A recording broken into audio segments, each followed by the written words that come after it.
Chapter 10.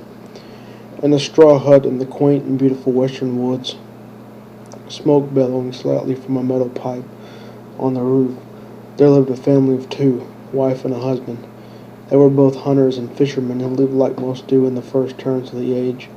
The wife is stirring a wooden pot full of boar meat and stew, and the husband is out brandishing a spear, sitting on a very large stone. It is soon that his wife will have their first child. It is summer in a mild day, and things are quiet for now. The man walks into his hut and hugs his wife, asking her, "What are we to name our child?" "I leave it entirely up to you, dear." The wife smiles and replies, "If it is a girl, I will name her. If it is a boy, you can." The man sinks and thanks for him, and "Scadia," said the man, "I had a dream. It is hard to explain." The man looked away and said, "Ismael, if it is a girl," said the woman with a smile. The day goes on pleasantly, and they do their chores around the place, skinning animals and cleaning wooden pots, chopping wood and washing off in their little branch hands mostly. A shy wind can be felt from the cool night air as the night falls on the remote wooded family. As night came, a loud bellow could be heard from the door, and a crude spear tore it to shreds, sending straw and rope everywhere. An orc raiding party attacks, and the man and woman pick up the closest things to weapons they can find and start going toe-to-toe with the orcs. The man from behind and to the side gets doubly stabbed by orc spears and falls to the floor. The woman screams and angrily fights even harder, taking out all four orcs in the hut, even denting the head of one orc's skull being hard and dense. Heavy breathing, she drops the broken broom and falls down beside her husband. He is gone, but not much blood can be seen, for it is underneath him. A rogue arrow flies into the hut and shoots into a wooden shelf. An elf hunting the orcs has found them, and much fighting can be heard afoot. Orcs yelling one by one, and some sort of wild magical beast can be heard mauling them. The woman stumbles outside to find the elf over their corpses, twirling his spear. A spear not crude but ornate and beautiful. The beast she heard was a fey dragon, who is now as calm and gentle as a mouse. "Let us leave this place," said the elf to the woman. The woman replied, "This is my home, elf. I will clean up everything you see. Thank you for your help." The elf laughs ever so slightly. The elf slowly leaves his fey dragon companion at his side and traverses the makeshift and overgrown path through the woods toward the unknown locale. The woman cries and brings things up against the door to close its empty spaces, lying down on her bed. Orcs have been terrorizing the world for many years now, and never like this. Something is happening in the orc world to stir them up. Lancaster wakes, caked in sweat from the dream. The birds chirping. There is a floating note above his table from the Tempest Guild, brought by a bat through the night. He will read it much later and feels like taking a bath. First he calls a servant from White Tower and says to her, "I need more ethereal ink, servant. Could you please give me some?" The servant woman agrees. However, it will be hard to get as the stock rooms are out of it. Lancaster can still hear the construction going on outside and fears it will bother him.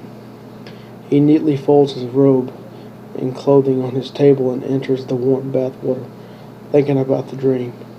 He whirls his fingers around to create a whirlpool effect that lasts, and he enters. Later in the day, when it is time, he reads the note sent by the Tempest Guild. It speaks of a pardon from being branded and tried as an apostate wizard, and that he would have to travel to the Tempest Guild headquarters on the South Sea Island to explain his case. Lancaster is more than happy by this news, and gently lays the note down on the table. It is written in ethereal ink. Nothing can wash away or remove ethereal ink from paper, and the paper cannot be destroyed. However, the ink can be washed away if soaked in more ethereal ink, in which case it can then be destroyed. Lancaster will prepare for his journey sooner than expected by then. He will, however, do it the accepted way. As the dusk turns in Fendraggle, there rides Mirasami and Renault, riding toward Fendraggle Castle.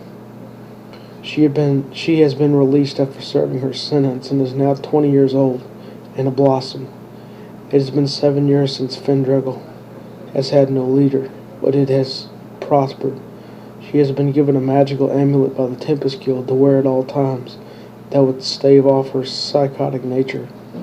The amulet is made of crude silver with curved spikes on its chain, with an oval ruby in its golden center piece, shaped somewhat like an upturned heart.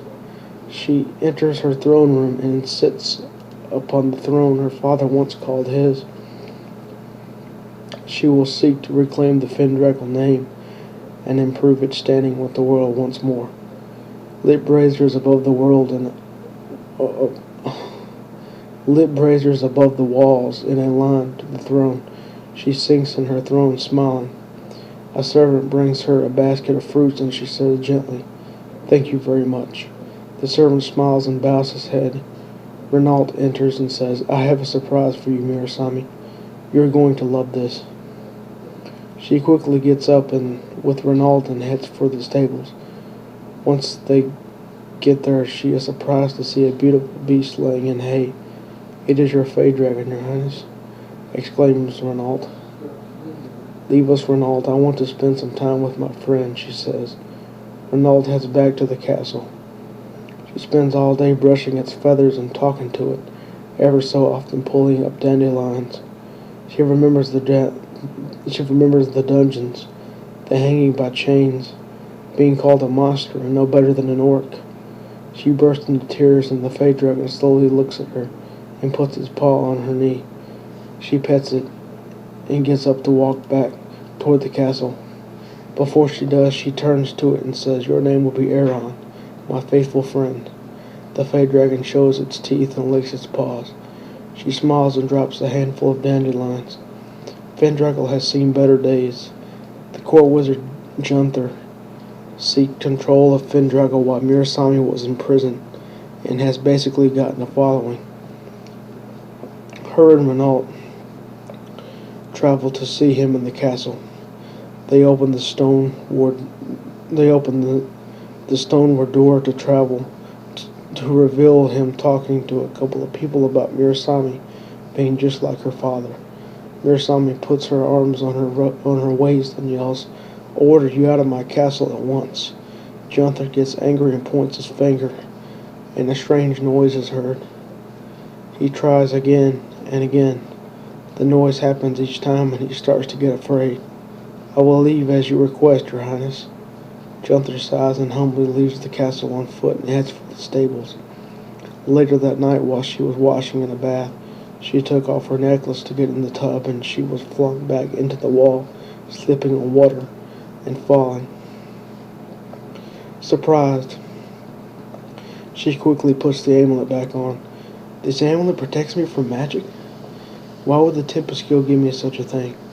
I have never even heard of such a thing," she thought to herself. She then vowed to never take it off, and continued on her way, grabbing a cloth towel and drying off, putting it around her and going out into her bedchambers. There sat Renault smiling at Mirasami. "I knew you when you were a youngling. You have blossomed into a beautiful woman, one I wouldn't mind getting to know." Mirasami blushed and gently lost her grip on her cloth towel, exposing her nudity to Renault. Renault stood and put the robes back around her and kissed her. Later that night they made passionate love on her exquisite bed, planting their faces in the pillows and tangling their legs around one another. They kissed softly, but Renault firmly gripped her smooth, soft breasts. They made love until the morning, where Renault stood outside on the balcony listening to the birds and watching the fog. "Do you love me?" could be heard from the bed, where Mirasami was still laying. "I always have, my lady," said Renault. The two got dressed and ordered the cook to prepare a large meal. Just then a crow, A messen- the messengers, the messenger bird is used by wizards along with bats. Dropped the note on the window. Renault picked it up and untied it. It read, Murasami, this is not over, not by a long shot. You will pay. Gunther. Renault crumbled it up and dropped his hand. He felt the note smoothed itself, and instead placed it in his pocket. For it was a small note, obviously written in ethereal ink. Murasami looked at him from bed and said, What was that noise? Renault gazes out the window and replies, Nothing, do not worry. Lancaster arrives as a traveler at Fendraggle, passing the castle a week later by horse. He has brought a boat ride to the Tempest Guild and wishes to clear his name. He gets to the dock. Where a small little wooden boat will take him not far out into the South Sea to the island castle. He gets on the boat, waves crashing against his little boat, and sets out. The island is not far off in the distance from Fendraggle docks. He steps off onto the firm island and walks up the stairs into the castle. He is greeted by Desmond, the leader. Adorned in plain garb, but wielding a staff, Desmond speaks to Lancaster, saying, Welcome, Lancaster. I have heard of your heroic deeds. Lancaster replies, I wish to clear my name. Desmond puts his hand around Lancaster's back and assures him that he has been cleared, and that the Tempest Guild considers him a hero. We wish to invite you as a member of the Tempest Guild, Lancaster. You may use your favorite spell one last time to bring all your belongings here, if you wish. Desmond says smartly. Lancaster agrees and populates the empty room made for him with all his belongings. We will send out a crow or bat to White Tower to let them know. Do not trouble yourself, Lancaster. Lancaster thanks him and asks to be alone for a while to take all of this in.